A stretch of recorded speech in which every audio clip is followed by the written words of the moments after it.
Good morning, beloved! Palakpakan naman natin ang Lord sa buhay ng natin na pinagpala niya tayo. Amen. Yan. Na marami po tayong bisita. Welcome po sa church, sa Panambahan. No, ito po ay laging 10 o'clock in the morning every Sunday. Sana lagi po kayong makabalik. Salamat po sa mga nandito. Salamat sa Lord sa pagpapala niya sa buong linggo sa atin. At ang team natin ngayon, no, itong year na ito ay Yes and Amen. The year of yes and Amen. Ano ba yung yes and Amen? Lahat ng pangako ng Panginoon, mula Genesis hanggang Revelation, yes and Amen. Magkakaroon tayo ng breakthrough. Amen. Lahat ng nag-amen, may breakthrough yan. Amen. Magpo-flourish ang Beloved Grace Church. Amen. Yes. Magta-thrive. Makakakita tayo ng maraming umuunlad, lumalakas, nagiging young at heart and young sa pangangatawan. Lalong gumaganda, pumopogi. Magta-thrive tayo. No, hindi lang okay na. Hindi. Ibang klase ang Lord eh. Naniniwala ba kayo doon? Kasi may magandang plano ang Panginoon sa inyo. At ang yes and amen na yan, nakuha natin sa 2 Corinthians chapter 1, verse 20. Sabi dyan, for no matter how many promises God has made, they are yes in Christ, and so through Him, the Amen is spoken by us to the glory of God. Ipagkakaloob ng Panginoon lahat ng ating hinihiling. According to His will. Bakit niya ipagkakaloob? For His glory. Para maipakita niya, mga anak, love ko kayo. Ayoko ko kayong nahihirapan. Ayoko kayong may sakit. Gusto ko pinagpapala ko kayo. Ganon kabuti ang Panginoon sa atin. Kaya, yes and amen. May hinihiling ka ba? Yes and amen. Alam ko, this year, maraming testimony. Nire-receive ko yan sa Lord. Na dadami ang babasahin na testimony ni Brother Gilbert dito sa unahan. Amen? Okay, amen. Bago ako magsimula sa part 2, kasi yung part 1, pinag-usapan natin last week, yung part 2 ngayon, mag-pray muna tayo. So, tayo'y pumikit.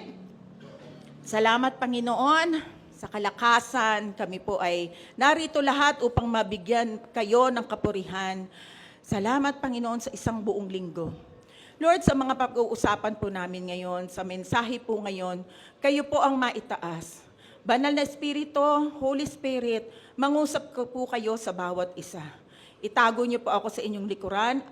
Kayo po, Panginoon, ang siyang manguna. Kung ano man po ang aming gagawin, ano man po aming sasabihin, ay para lang po sa kalwalatian ninyo. Salamat po, Panginoon. In Jesus' name, ang lahat ay magsabi ng Amen. Hallelujah. So, last week, napag-usapan natin yung receive what is yours. Tanggapin mo kung ano yun sa'yo. And part 1 tayo, the promise of redemption. Para po sa mga wala rito last week, medyo konting review lang po. Ano po ba yung pinag-usapan last week? Promise, redemption. Sabihin, yung pangako na tayo ay mariredeem. No? After ng fall of man, pagkatapos na si Eva at si Adan ay nagkasala at inalis sila doon sa Garden of Eden, nag-repopulate na ang mga tao. Dumami na yung mga tao. Now, nung marami na yung mga tao, di ba, pagkatapos nilang ialis sa Garden of Eden, nagkasala sila, yung mga tao na dumami ay naging masama. At nagkaroon ng plano si Satanas. Bakit? Kasi gusto niya nawasakin talaga ang tao. Now, according to Genesis 3:15, ang first gospel, na magkakaroon ng redemption ang tao, nung narinig yun ni Satanas, ang sabi, ang offspring mo at ang offspring ng babae, yung anak, yung descendants ay mag-aaway. Yung paa, dudurugin ang ulo, at ikaw naman ay tutuklawin yung sakong ng offspring mo. So, ibig sabihin, magkakaroon ng away. True enough, nangyari iyon kay Jesus Christ. Dinurog ni Jesus Christ ang ulo ni Satanas. Si Satanas, tinuklaw naman siya sa papaanong paraan? Sa krus ng Kalbaryo, nasaktan ng Lord, nasaktan ng Panginoong Hesukristo sa krus ng Kalbaryo. So ano nangyari yon? Nung dumami na yung tao, balik tayo doon sa Genesis 3:15, nung dumami na yung tao, nag-grieve ang Lord, nalungkot ang Panginoon. Bakit? Kasi naging masama yung tao eh. Nung ayaw ni Satanas na dumami yung tao dahil ipapanganak yung lalaban sa kanya, yung papatay sa kanya. Kaya ang ginawa niya, yung fallen angels, yung mga angels na nagrebelde sa Panginoon, nakipagtalik sa babae. That time. At ang offspring nila at yung mga anak nila, lumabas giants. Ang tawag ay Nephilims. They are mighty in strength, mighty in wickedness, and mighty in height. No? Masama itong mga Nephilims na to. Ngayon, ano ang nangyari? Sabi ng Lord, kailangan gunawin ko ang mundo sa pamamagitan ng baha. Alam niyo po ba kung sino lang ang hindi na corrupt ang DNA? Yung pamilya lang ni Noah. Si Noah, yung asawa niya, yung 3 niyang anak at ang asawa nito, 8 silang lahat. Sila lang yung hindi na corrupt nung fallen angels. Sila lang yung puro. Kaya ang ginawa ng Lord, sabi niya, Noah, gumawa ka ng arko. At isama mo yung ibang animals. So gumawa si Noah ng arko, umakyat sila doon sa arko, sinama niya yung mga pair by pair ng animals, at saka pinaulan ng Panginoon ng 40 days, umulan, bumaha, lumubog ang mundo, at tanging sila Noah lang ang nakaligtas. Okay? So yun yung pinag-usapan natin last Sunday. And salamat sa Panginoon dahil niligtas niya si Noah, isinilang pa rin ang tagapagligtas natin, walang iba kundi ang Panginoong Hesukristo. Amen. So today, ang part 2 naman ang pag-uusapan natin. Living the blessings, practical insights from Abraham legacy. So napakaganda nito. Una, promise, redemption. Pangalawa, promise ng mga promises ni Abraham ay mapapasa atin din. So most believers, hindi maranasan yung full potential ng blessing because of wrong belief and lack of knowledge and wisdom. Hindi nila fully makuha o mag-grasp yung blessing ng Panginoon kasi mali yung paniniwala nila. So today, aralan natin, ano ba talaga yung blessing na yan ni Lord? Are you ready? Living the blessing, number 1. When we receive God's spiritual blessing, they show up in real and tangible ways in our daily lives. Kapag tinatanggap natin yung spiritual blessing, lalabas iyan. Kasi pag sinabi mo spiritual, nakikita nyo? Unseen, invisible, spiritual yan.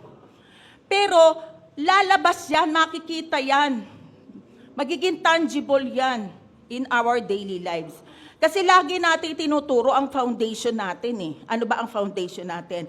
Ang tao, hindi ang body. Hindi ito, sa mga baguhan, hindi po ito ang totoong tayo. Kasi ito mamamatay, ito mabubulok ito eh. Ang totoo pong tao o totoong tayo ay espiritu na mayroong kaluluwa na nakatira sa katawan. Ulitin ko, tayo ay espiritu na mayroong kaluluwa. Yung kaluluwa, yung espiritu, patay yan eh. Patay yan nung nagkasala ang tao. Paano mabubuhay ang espiritu? sa pakikipagrelasyon sa Panginoong Hesukristo. Muli, magkakaroon tayo ng ugnayan sa Panginoon kapag nanampalataya ka sa Panginoong Hesukristo. Yun yung espiritu natin. Kaya nga sinasabi, born again. Ang born again po ay hindi religion. Ang born again ay pakikipagrelasyon sa Panginoon. Yung espiritong hiwalay sa Diyos ay muling nabuhay. Kaya born again. Espiritu, kaluluwa. Sa kaluluwa po nandoon ang mind, emotion, and will. At tumira po sa katawan natin. Itong katawan po na ito, kung kayo po ay nanampalataya sa Panginoong Hesukristo, pinatawad na po lahat ng kasalanan natin dahil sa krus ng Kalbaryo. Pagdating ng Panginoon, itong katawan na nabubulok na ito, na iniiyakan natin kapag nandoon na sa hukay, kung ikaw ay buhay pa sa pagbabalik ng Panginoon, babaguhin itong katawan na ito. Babaguhin niya ng hindi na mamamatay, hindi na magkakasakit, at magandang katawan. Ang tawag doon, glorified body. Kaya kung ikaw ay nananampalataya sa Panginoong Hesukristo, asahan mo yung promise na yan. Amen? Amen. So balik tayo. Today po, malalaman natin ang mga binigay ni Lord na promises na kailangan nating i-receive. So, Ephesians chapter 1 verse 3. Blessed be the God and Father of our Lord Jesus Christ, who has blessed us with every spiritual blessing in the heavenly places in Christ. Ano sabi? Binless daw tayo ng every spiritual blessing. Ipinagkaloob sa atin yung spiritual blessing. Nalilimit iyan eh. No, kung ikaw ay born again, kung ikaw ay may relasyon na sa Panginoon, ibinuhos na sa iyong espiritu lahat ng spiritual blessing. Kaya lang nalilimit yan eh. Bakit? Kasi ang ginagamit natin yung carnal mind natin o yung five senses. Ano ba yung five senses? Kung ano yung nakikita mo, kung ano yung naaamoy mo, kung ano yung nalalasahan mo, nahahawakan. Ha? Doon tayo naniniwala kasi ang mga tao, to see is to believe. Pero ang totoo, ang Lord nagbigay na ng mga spiritual blessing na kailangan natin paniwalaan na nasa atin na iyon. Amen? So kung nandito na sa spirito natin, ang spiritual blessing, pag alam mo yon, aware kang nandoon na yan sa spirito mo, magmamanifest yan sa buhay mo. Kung papaanong nilikha ng Diyos ang mundo from nothing. Tapos nung nagsalita siya, let there be light. Nagkaroon ng liwanag. Nagkaroon ng buwan. Nagkaroon ng araw. Magkaroon ng mga hayop.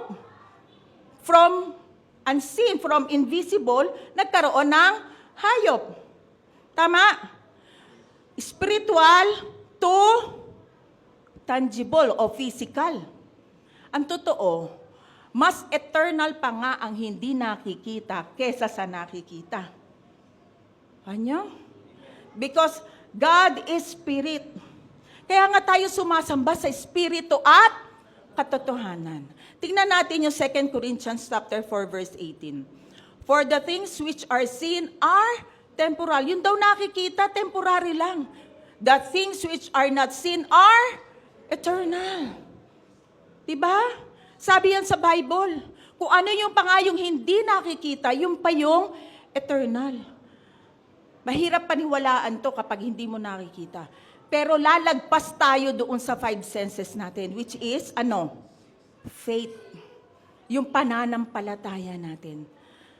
Kaya kapag na-receive natin yung spiritual blessing na yon, hindi yan mananatili sa spiritual realm lang.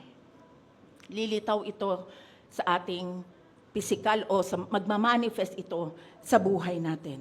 Yung talents nyo, yung skills, yung lahat ng mga meron kayo, kahit yung wealth ninyo o money nyo, hindi basta lumitaw lang yan. May binigay na wisdom ang Panginoon sa inyo para kayo'y makapili ng tama. Diba? Makapag-decide ng maayos. Magkaroon ng ability na maayos ang lahat-lahat ng bagay at maging successful ka sa lahat ng gagawin mo. Kasi nandyan na yan eh. Ipinagkaloob na ng Panginoon. Kailangan alam mo lang na nandyan sa born again spirit mo para lumabas. Amen? So it comes from the Spirit. And when you have the right believing, meron kang tamang paniniwala, may i-express mo yung biyaya ng Panginoon sa'yo. Hindi natin kasi pwedeng paghiwalayin ng spiritual at saka ang physical. Kasi sa Lord, isa lang yan. Real. Yan ang totoo sa Panginoon. Kung tayo naniniwala lang sa mga nakikita natin, naaamoy natin, naririnig natin, hindi. Beyond that, yung pananampalataya, doon tayo makakakonect sa Panginoon. Every spiritual blessings in the heavenly places includes forgiveness of sin and includes favor from our God. Ilan yon? Una, pinapatawad tayo ng Panginoon sa lahat ng kasalanan natin. Number 2, pagkatapos tayong patawarin ng Panginoon, ibubuhos sa atin ang kanyang pabor. Basahin natin. Ephesians chapter 1 verse 6b and 8. He made us accepted in the beloved, which He made to abound toward us in all wisdom and prudence. You accepted dyan sa Greek ay charitou, means highly favored. Kapatid, ikaw ay pinaburan ng Panginoon. Pinaburan ka ng Lord, pinatawad ka niya, lahat ng biyaya niya, binuhos niya sa iyong espiritu.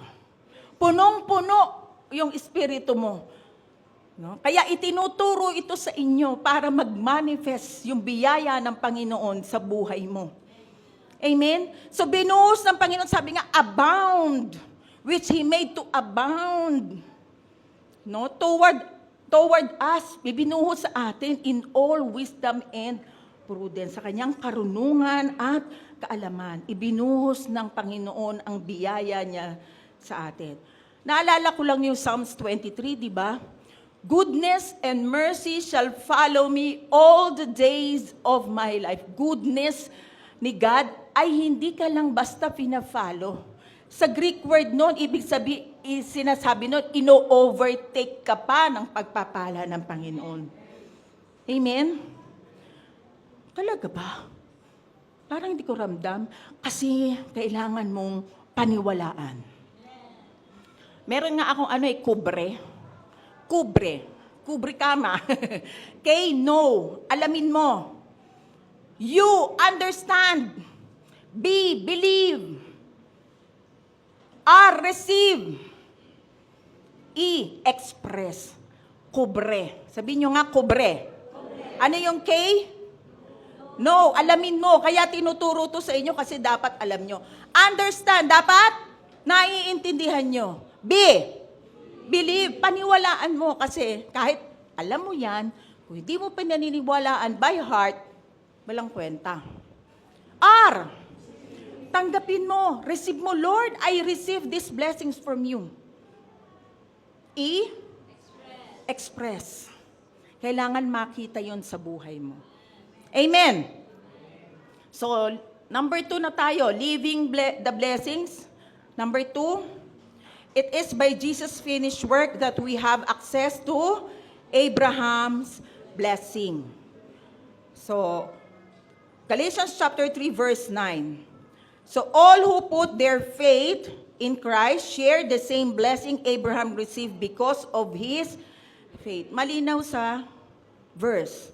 Kung ano man yung blessing na ibinigay kay Abraham, marireceive natin. Tayong na kay Kristo, marireceive natin kung ano yung binigay kay Abraham. Okay, baka hindi po alam nung iba, si Abraham po ay Old Testament people na pinagpala ng Panginoon. No? Mamaya po, i-expound ko pa ito. Pinagpala siya because of his faith. Sa pananampalataya, hindi dyan sinabi because of his work. Not because of his performance talaga. Ganon din tayo. Hindi by works ang ating gagawin. para tayo'y pagpalain. Lahat ay dahil lamang nakaangkla tayo sa Panginoong Hesukristo. Tignan natin yung verse 10. But those who depend on the law, ano ba yung mga law? Ito yung mga dapat mong gawin. No? Ito yung mga dapat mong gawin. Sa Old Testament, ito yung 10 Commandments at iba pang mga kautusan. Pero sabi sa Romans chapter 2 verse 14, ang law sa atin, sa Gentile, by heart, kung alam mo na ito ang dapat gawin at ito ang dapat sundin, yun na din ang nagiging law sa atin. So sabi dyan, but those who depend on the law to make them right with God are under His curse. For the scripture say, curse is everyone who does not observe and obey all the commands that are written in God's book of the law. Bakit yan ang sinabi? Ano ba yung law? Kasi noon po, nung Old Testament, nagyayabang yung mga Israelita. Sige, ibigay mo sa amin lahat ng kautusan mo at kaya naming sundin. Binigay nga ang mga kautusan. Pero kapag hindi mo nasunod ng 100% yung kautusan na yon, may kaakibat na curse na mababasa natin sa Deuteronomy 28. Okay, so sa lahat ng mga kautusan, may kaakibat na curse. Kaya hindi tayo susunod sa law na yan. Isa pa, sa ating mga hentil, ano ba yung law? Pag self-righteous ka rin, pag nagyayabang ka, mabait naman ako. Mabait naman ako. Dapat pagpalain ako ng Diyos kasi mabait ako, wala naman akong inaanong tao. Self-righteous. Ay, hindi ko kailangan yan. Yan, si Kristo, simba-simba, hindi ko kailangan yan. Yan, under the law yan. No? Yung bang kala mo perfect na siya, kala mo mahusay ng siyang tao, kala mo siya na ang pinakamagaling, under the law yan. Nakukuha po? Okay. Mabuti akong tao, papasok ako sa langit. Nagkakamali po tayo kasi Ephesians chapter 2 verse 8 ang sabi, hindi sa mga mabubuting gawa kaya tayo ay naligtas, kundi dahil lang yun sa biyaya ng Panginoon. Kahit mabait ka, kung wala kang Kristo sa puso, hindi ka papasok ng kaharian ng Diyos. Amen?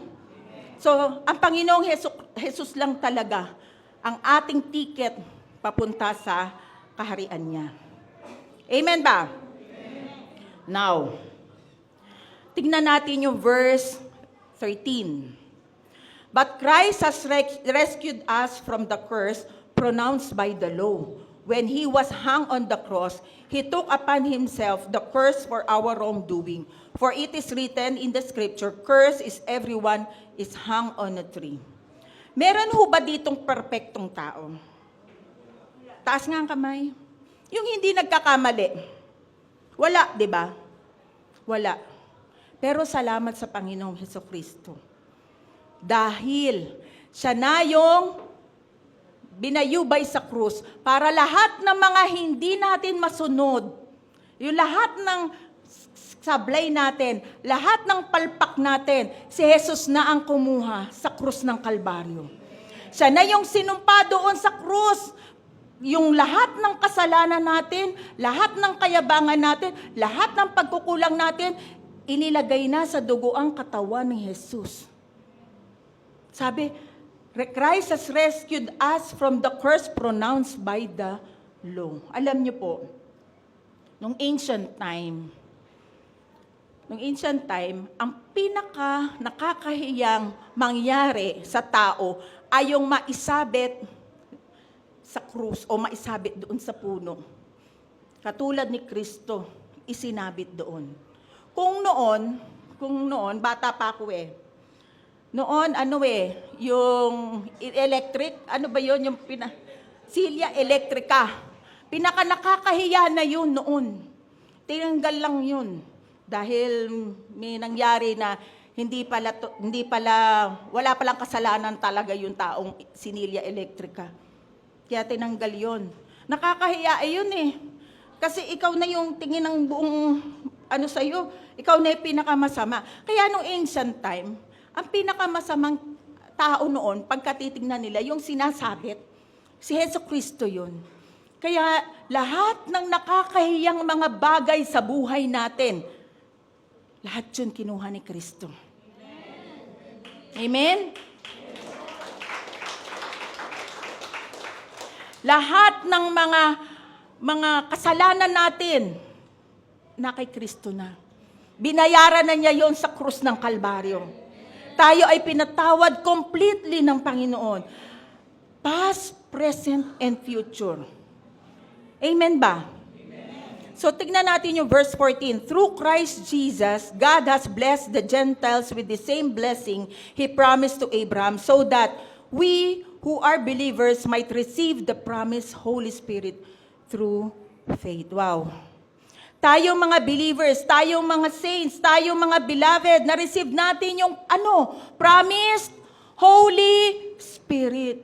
Once na tinanggap mo ang Panginoong Hesukristo, pinananahan ka na ng banal na Espiritu. Nasa iyo na yung Holy Spirit. Kung nasa iyo na ang Holy Spirit, ano pa ang hindi mo kaya? Meron pa ba? Nasa isip mo lang yun.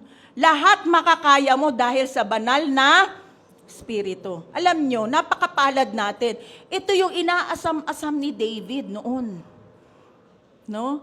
Alam nyo po, nung Old Testament, yung mga tao noon, ang Holy Spirit lang yun darating, aalis. Lalo na kapag nagkakasala sila, aalis yung Holy Spirit sa kanila.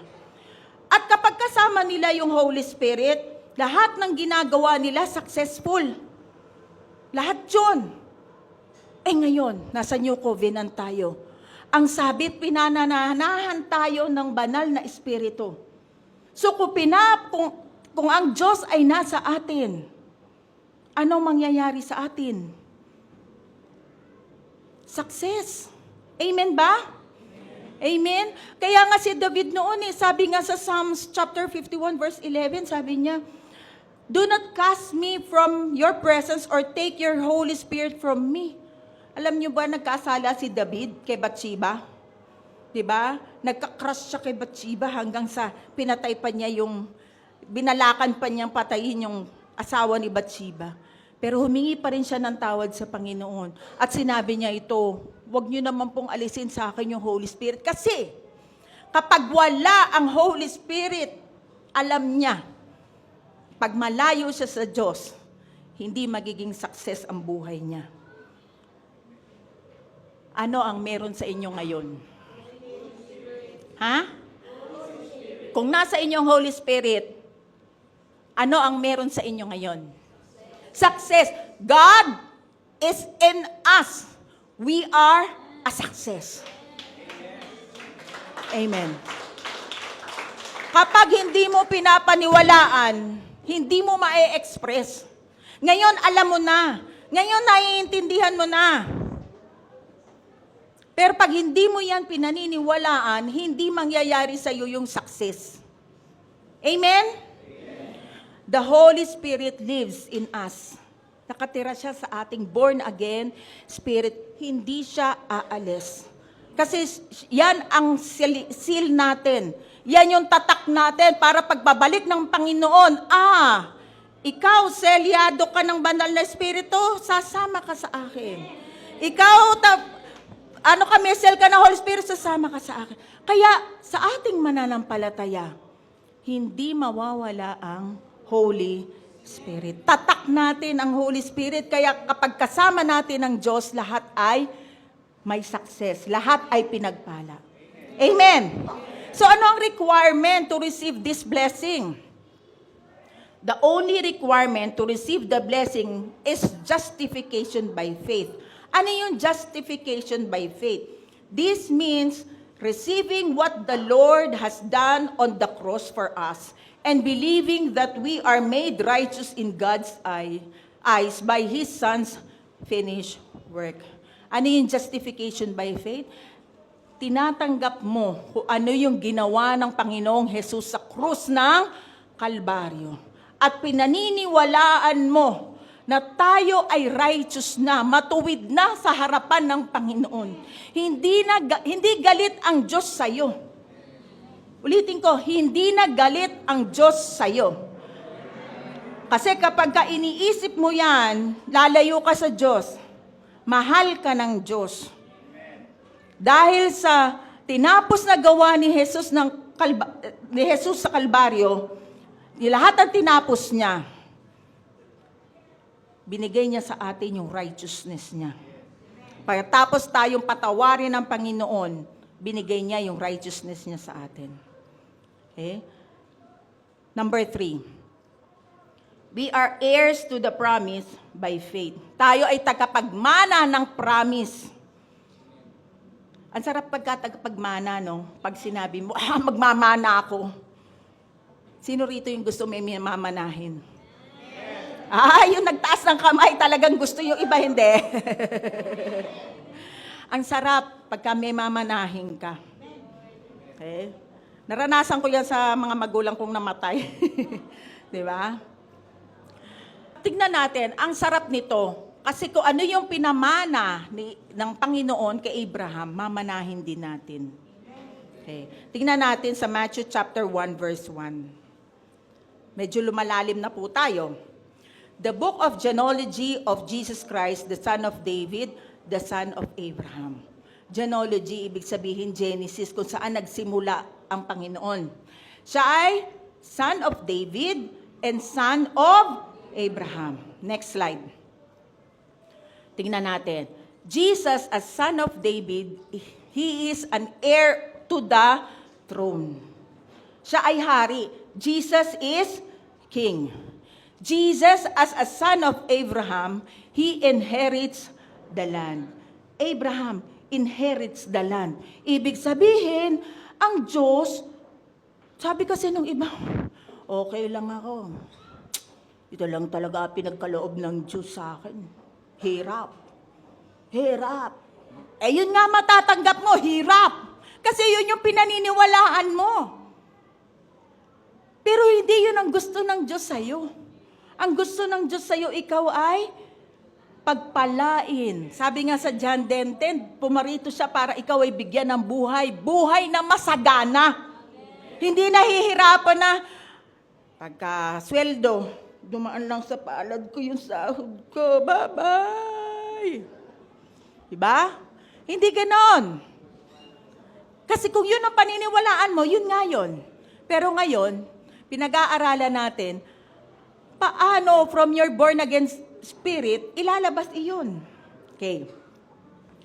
Ang Bible ay nagsasabi na ang mga mananampalataya kay Kristo ay counted as Abraham's seed. Are you Abraham's seed? Yes. Kasi by faith, dahil na kay Kristo ka, Abraham's seed ka.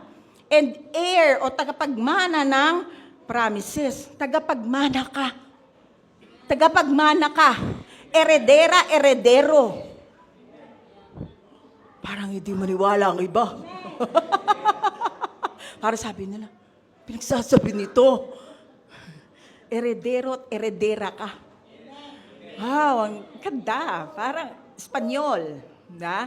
Tingnan natin, Tagalog naman, Roma 9:8. Ang ibig sabihin nito, hindi lahat ng anak ayon sa laman ay ibinibilang na anak ng Diyos, kundi iyong mga ipinanganak ayon sa pangako ng Diyos.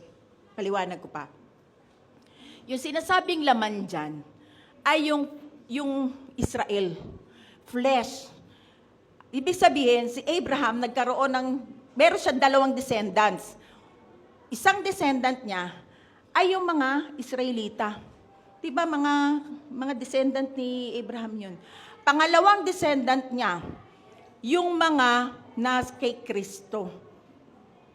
Yung tagapagmana. Sino yan? Amen. Tayo. Kasi alam niyo po, mga Israelita ngayon, hindi pa sila kumikilala sa Panginoong Yesus. Meron lang pa ilan-ilan. Pero ang ganda ng sinabi ng Biblia, kung sino ang nakay Kristo, siya ang tagapagmana. Amen? Sino ba yung nasa faith? Sino ba yung children of promise? Sino yung children of promise? Tayo yun. Tayo yun.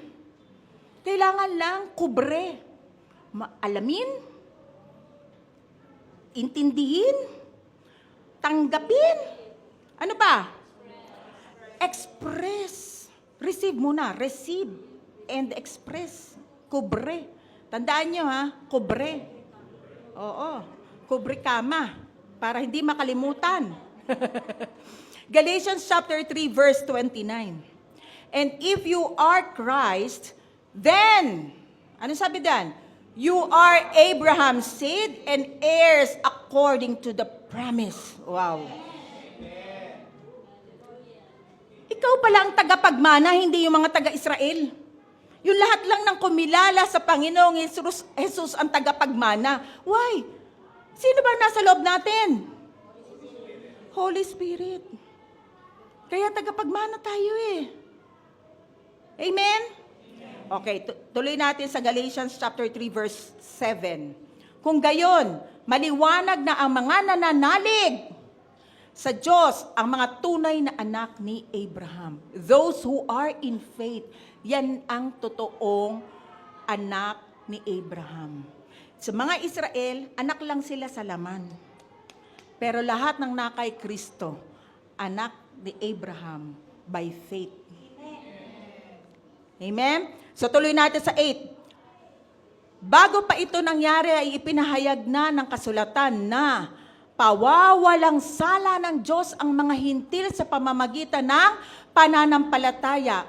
Ang magandang balitang ito ay ipinahayag na kay Abraham. Noon pa man, sinabi na ni Lord na ang mga hintil pawawalang sala. Justified by faith. Ano man ang nagawa mo, pinatawad na yan ng Panginoon. Amen? Bakit kailangan kang patawarin? Nang sa gayon, lahat ng pagpapala ng Panginoon ay ibubuhos niya sa born-again spirit mo. At ilalabas mo yan, i-express mo yan. Lahat ng hinihingi mo sa Panginoon, Kanyang didinggin sapagkat mahal ka niya. Amen? Now, next verse.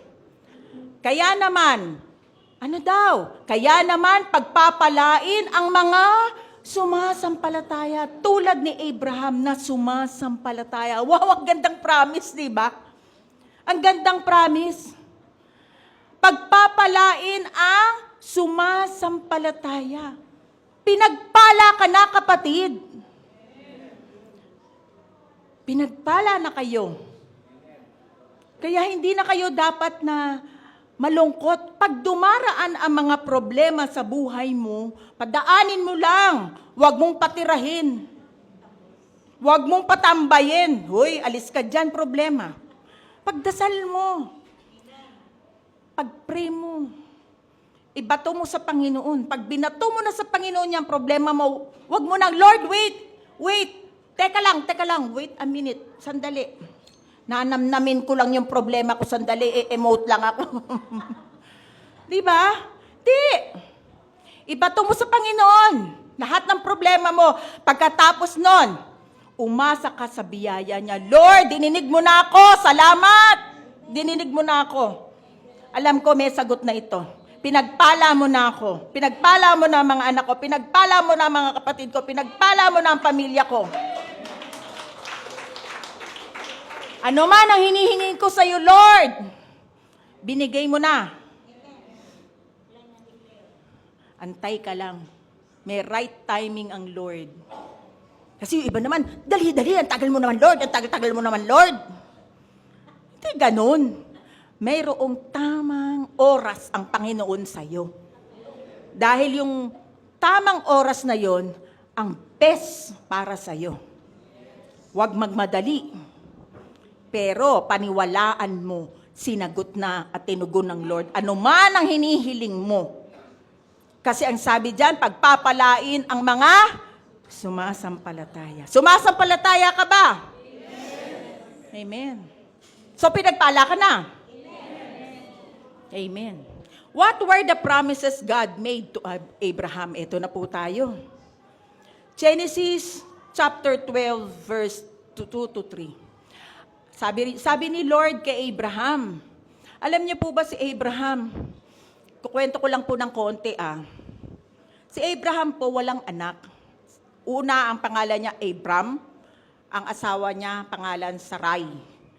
Nung binigyan siya ng biyaya ng Panginoon, nilagyan ng H, Hey. Yung kanyang pangalan, Abraham. Si Sarai ay naging Sarah. Ba't nagiging sosyal, Sarah? Hindi na Sarai. Alam niyo po ba na wala silang anak? Ang pangakong ito ay binigay ng Lord. 75 years old pa lang si Abraham. Nagkaroon siya ng anak noong 100 years old na siya. 25 years nag-antay si Abraham. Okay? Ano ibig sabihin lang yun? Kapatid, kung ngayon meron kang dinaramdam sa katawan mo, si Sarah po ay baog. Pero andoon yung milagro ng Panginoon sa kanya. Binuhay ng Lord ang kanyang sinapupunan. At 90 years old, nagkaroon ng anak si Sarah. Wow! Nagkaanak pa, 90 years old, tsaka 100. Buhay! Kasama sa pagpapala yung renewal of youth. Promise yun ng Lord. Kung kailangan nyo, huwag kayong maniwalang matanda na kayo, age lang yun. Tayo'y malakas, malusog, masigla. At lahat ng sakit natin, pinagaling na ng Panginoong Jesus. Amen? Hindi ko pa po nararamdaman. Kapatid, nung ako'y may gout, nagsayaw pa ako sa birthday ni Tita Lenny. May gout ako noon. Bakit? Nananampalataya ako, pinagaling na ako ng Lord. Nakasayaw ako. Ang pananampalataya, inaaktuhan. Ay, hindi ko kaya eh. Kasi masakit yung ganito ko. Aktuhan mo dahil pinagaling ka na ng Panginoon. Konting testimony. Nung kami po ay empleyadong mag-asawa, may niregalo yung boss ng asawa ko, keychain ng kotse. Sabi ko, Lord, magkakaroon to ng tunay na susi ng sasakyan. Kahit second hand. Taon na lumipas, nagkasasakyan nga kami. Bakit? Narinig ng Diyos kasi naniniwala ako. Amen? Sumulat ako. Nung panahon na ang aming negosyo ay hindi maganda, pero sumulat ako, Lord, kahit domestic lang, makakapasyal kaming pamilya. Ay, ang Panginoon, sinobrahan. Hindi lang pala dito, pati abroad, international. Ganon kabuti ang Panginoon. Paniniwalaan mo lang. Kaya kung ngayon meron kang pinagdaraanan, sumulat ka, Lord. Inire-reject ko itong pinagdadaanan ko na ito. Eto po ang bibigay nyo sa akin kasi mabuti kayong Diyos at talagang tapat kayo sa pangako ninyo sa amin. Amen? Now, tignan mo. I will make you a great nation. Sarah, baog. Si Abraham naman ay that time ay 75, 100 years old, nagkaanak siya. Pero sabi diyan, I will make, alam niyo yung time na sabi, ilang beses siya sinabihan, I will make you a great nation, sabi ni Abraham. Lord, paano ako magiging great nation? Paano ako dadami? Wala nga akong anak. Nakalimutan ni Abraham na mag-antay. Pero totoo ang Diyos. Tapat ang Diyos.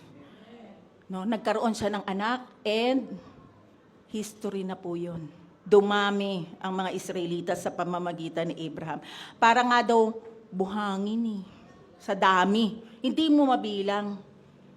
Sabi nga nun, I will bless you. Pagpapalain ka. Sa atin din yun. Binless tayo ng Lord. And make your name great. Alam nyo, ang pangalan, pangalan natin, nandiyan yung dignity natin Kasi pag sinabing, yan si Petrang daldal yan lahat na lang, dinaldal ng kapitbahay di ba? Kilala nila si Petra. Pero sabi dyan, and make your name great. Ayan. Nako, ang galing-galing niyang si O, halimbawa, si Sarah na lang. Si Sarah, nako, ang galing niyan. Napakahusay at saka mabuting tao yan. Malapit sa Diyos. Nandoon yung dignity natin, nasa pangalan natin eh. Amen? Kaya, sa journey ng buhay natin, huwag nating kalilimutan ang bunga ng banal na espiritu. Lagi ko sinasabi, love, joy, peace, self-control, kindness. Lahat yun, nasa Galatians yun. Express natin nang makita ng kapwa natin ang Diyos na ating pinananampalatayanan. Amen. Sabi diyan, and you shall be a blessing. You shall be a blessing. Paano ka magiging blessing kung wala ka? Teka, gusto kong mamasko kay Pagtingin mo sa bulsa mo, wag na lang. Ito na lang pala yung natitira kong pera. Pasensya ka na, patawad. Hindi. Sabi diyan, and you shall be a blessing. So, ibig sabihin, bibigyan ka ng Lord para maging blessing sa iba. Kasi kung wala ka, paano ka magbibigay? Amen? Gusto mo pa maging blessing sa iba? Yes. Ikaw muna ang pagpapalain ng Lord bago maging blessing sa iba. Hindi ka makakapagbigay pag wala ka. Amen? So, ang sarap nun. Ikaw muna, tayo muna. Tapos magiging blessing tayo sa iba. Receive it.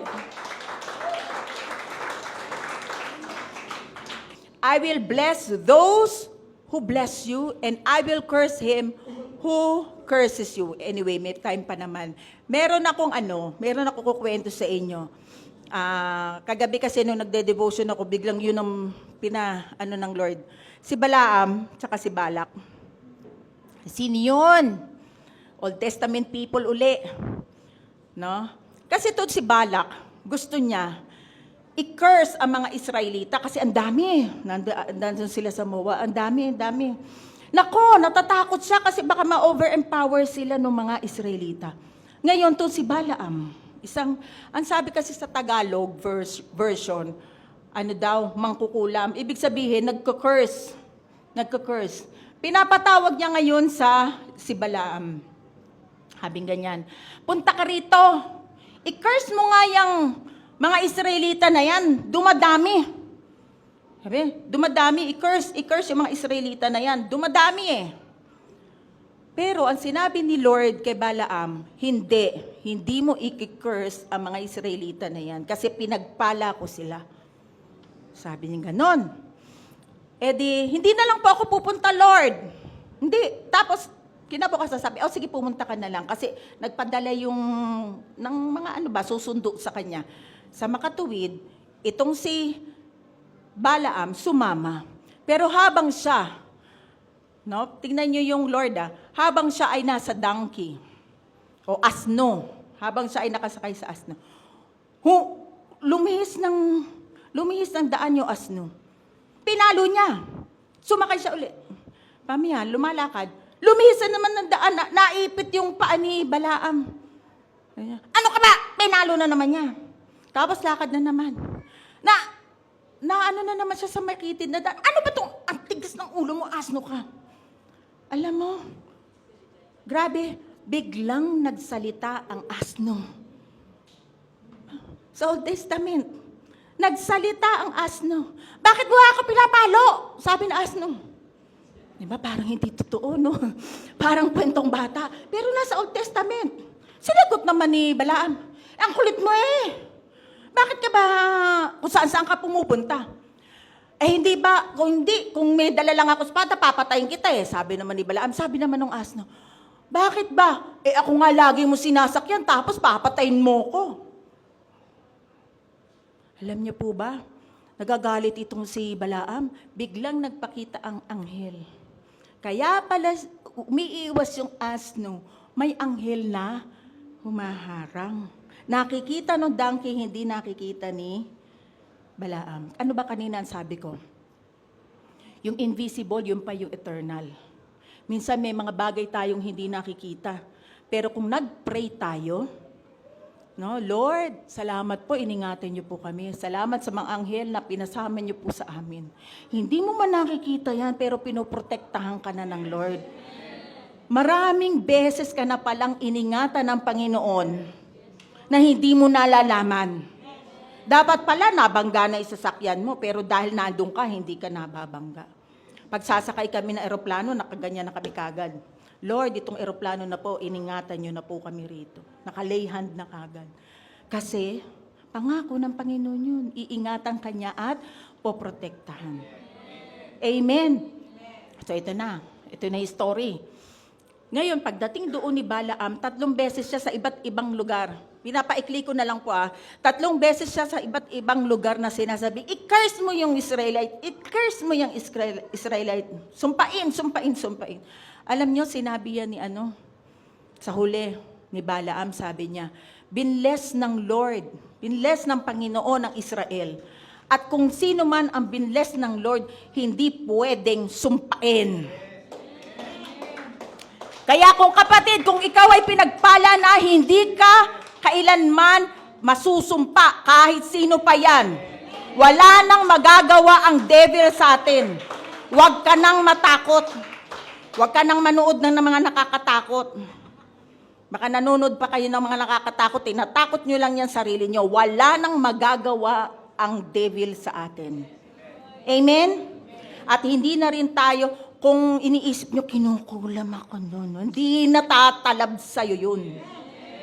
Dahil mas makapangyarihan ang espiritong nasa iyo. Makapangyarihan yun. Protektado ka. Amen? So, ito yung napakagandang blessing, di ba? Sabi diyan, and in you, sa iyo, all the families of the earth shall be blessed. Amen! Napakagandang promise. Ikaw na tingin mo sa sarili mo, I'm not worthy. Hindi ako karapat-dapat. Hindi. Sa Panginoon, worthy ka. Sa Panginoon, mahalaga ka. Kaya, kapag nandoon ka sa company, makikita mo yung company binibless. Bakit? Nandoon ka eh. Pinagpala ka eh. Ang pabor ng Diyos ay nasa iyo. Amen? Pinaboran ka. Binuhos ang pabor sa iyo ng Panginoon. Kaya ang sabi, kahit saan ka pumunta, lahat man apakan ng paa mo, pinaboran na ng Panginoon. Lahat na ng hawakan mo, pinaboran ng Panginoon. Amen? Kailangan lang, malaman mo, paniwalaan mo, i-express mo. Kubre. Amen? Kapatid, i-receive nyo na. You will be a great nation. Ibig sabihin, ang lahi nyo dadami. Ang salin lahi nyo ay dadami. Paniwalaan mo yan, i-receive mo yan. Hindi lang yun, maging pagpapala ka pa sa iba.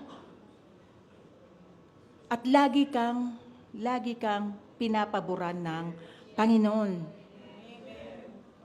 Amen. Parang yung iba ayaw eh. So, tingnan natin, ano po ba ang Greek word ng bless? Hebrew word, sorry. Ano ang Hebrew word ng bless? Barak. Presidente yata yan ng United States, si Barack Obama. Pero sa Hebrew, ang bless ay barak. Ang ibig sabihin, to bless in the Old Testament means to endue with power for success, prosperity, fecundity, and longevity, etc., etc. Lahat ng mga mabubuting bagay, barak. Bless tayo. Kasama yung pag-unlad natin sa buhay. Wag ka naman tumingin kasi gusto ko ganito kayaman, ganito. Hindi ganun. Kasi the love of money is the root of all evil. Ibig sabihin, okay ang pera, pero wag mong mahalin. Ibig sabihin, yung kaya ka binigyan ng mga pagpapala to bless others. Amen? At hindi yung, akin lang to, naging ka na, garapal ka na. Hindi. Amen ba? Now, what we identify with, kung saan ka na-identify, affects what we receive. Kung ano yung Kung nina-identify mo yung sarili mo na, okay, dito lang ako sa mundo. Dito ka lang. Pero kung ina-identify mo na anak ka ng Diyos, pinagpala ka ng Diyos, makaka-apekto yun kung ano yung marireceive mo. Amen? Kung aware ka sa posisyon mo, kung hindi ka aware sa posisyon mo, as an heir o tagapagmana, kung hindi mo alam na tagapagmana ka pala ng Abraham's promise, hindi mo marireceive ang inheritance kapag hindi mo alam yun. Kaya dapat, ngayon, alam mo na. Alam mo na? When we honor and identify with Abraham, we will see the blessings of Abraham pour into our lives. Amen? So, thoughts to ponder. I'm beginning to close now. Thoughts to ponder, number 1. Abraham is a depository of all the blessings of God. Dineposit ni Lord kay Abraham lahat. The beloved. Ang beloved, nakalagay yan sa New Testament, lahat ng naniniwala kay Kristo ay beloved. Saints. No, sinasabi yun, saints. Kaya ang ganda ng ating the beloved receive these blessings too. It is according to Ephesians chapter 1 verse 3. Na-receive din natin yun. Amen? Number 2. Abraham had close relationship and walk with God.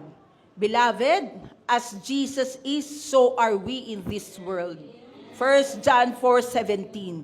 Kung ano si Kristo, ganon din tayo sa mundong ito. Kamukha natin si Kristo sa Espiritu. Amen?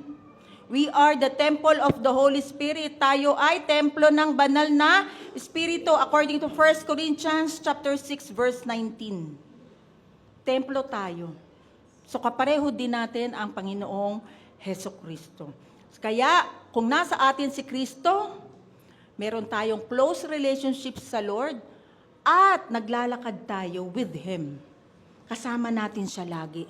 Kasi nandito siya sa atin sa spirit natin. Kaya kasama mo lagi ang Diyos. Sabihin mo nga yun, kasama ko lagi ang Diyos. Pagkasama mo ang lagi ang Diyos, laging success. Laging successful ang gagawin mo. Amen. Next, number 3. God blessed Abraham to be a blessing. According to the Bible, for the beloved, sabi rito, God is able to bless you, small, a little, some, kunti lang. Binless ka kunti lang. Payag kayo? Sabi dyan, God is able to bless you abundantly so that in all things at all times having all that you need, yung lahat ng pangangailangan mo, bibigay ng Panginoon. You will abound in every good work. Ito yung purpose. Pagkatapos ibigay lahat ng pangangailangan mo ng Panginoon, you will abound in every good work. No, isi-share mo yung blessing sa iba. Amen. Yan. Beloved, walk po tayo.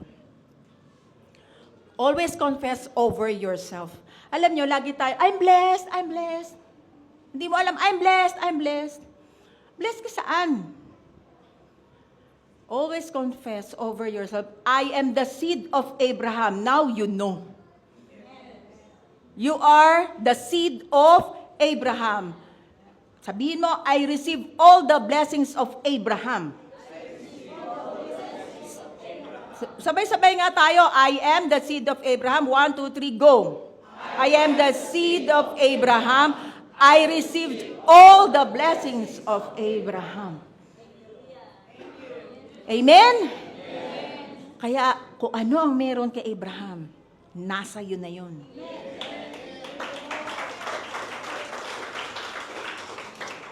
Nasa yun na yun kasi nakay Kristo ka na eh. And a wonderful promise. Kasi yes and amen tayo, kaya mag-iiwan ako ng wonderful promise. Sabay-sabay po tayo. For the mountains may move and the hills disappear, but even then, my faithful love for you will remain. My covenant of blessing will never be broken, says the Lord, who has mercy on you. Isaiah chapter 54, verse 10. Mawala man ng lahat, pero ang pagmamahal ko mananatili sa inyo. At yung aking ipinangakong blessing, yung covenant of blessing sa ibang salin, covenant of peace, will never be broken. Ibig sabihin, pag nangako ang Panginoon, hindi napapako ang pangako ng Panginoon. Amen? Amen. Thank you, Lord. Hallelujah. So, sa mga bago lang po, taas lang po ang kamay ng mga bago. Ayan. Alam ko kahapon ay pinatanggap na kayo ni Pastor Martin, kaya kayo nandito. Pero kahit ganun pa man, mga nasa podcast, kung wala pa po kayong relasyon sa Panginoon, ito na po ang time para po tanggapin ang Panginoon sa puso natin, humingi ng kapatawaran sa ating mga kasalanan, i-receive yung mayamang biyaya ng Panginoon sa atin. Kaya doon sa mga nakatanggap na sa Panginoon, samahan po natin yung mga bago lang tatanggap. Ibukan niyo po yung bibig ninyo at samahan niyo po ako sa panalangin ito. Panginoon, nalalaman ko po na ako po'y makasalanan. Humihingi po ako ng tawad sa lahat ng mga nagawa ko. Salamat po sa krus ng Kalbaryo. Ako ay napatawad na. I am the righteousness of God in Christ Jesus. Naging matuwid na po ako sa harapan ninyo dahil sa tinapos na gawa ni Jesus. Salamat po. Isinulat niyo na po ang pangalan ko sa aklat ng buhay.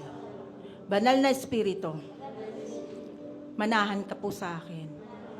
Ibuhos niyo po ang mayamang biyaya ninyo, ang kapangyarihan ninyo. Salamat po. Ako na lang po ang mananalangin, tumayo na po ang lahat.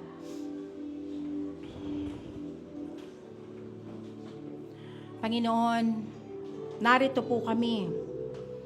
Nagpupuri, nagpapasalamat sa mga promises ninyo. Tinatanggap po namin, Panginoon, ang lahat ng pagpapala na sinabi niyo po, Panginoon, sa inyong salita. Salamat dahil ang mga promises na ito ay mangyayari sa buhay namin. Tapat kayo sa pangako ninyo. Kayo ang Diyos na hindi nagbabago noon at magpakailan pa man. Kaya po, Panginoon, sa lahat po ng mga prayer request ng aking kapatid na narito, pinakinggan nyo na po ito. Salamat sa mga dinadalangin po nila, Panginoon. Yung iniiyak nila sa inyo, Panginoon, dininig nyo na. Salamat po, Panginoon. Napakabuti niyong Diyos. At sa lahat ng mga may sakit, ilagay nyo yung kamay nyo sa sumasakit sa inyo. Sa pangalan ni Jesus, lahat ng sakit na yan, tinutunaw na at pinalalayas ko sa pangalan ni Jesus. Walang karapatan sa katawan ninyo ang mga sakit na yan in Jesus' name. From head to toe, kayo ay malakas, malusog, masigla. Immune system, lumakas ka sa pangalan ni Jesus. Lord, thank you. Tinatanggap po namin ang kagalingan. By your stripes, we are healed in Jesus' name. Sa mga may dinadala, sa mga may problema, Lord, yakapin niyo po sila. Ipaalam niyo po, Panginoon, na hindi po kayo tumatalikod sa kanila. Bagkus, Panginoon, dinidinig niyo po lahat ng panalangin niya.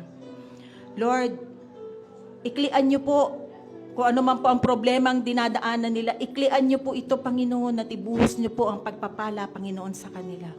Nang sa gayon, maranasan nila ang sinasabi niyo pong buhay na masagana.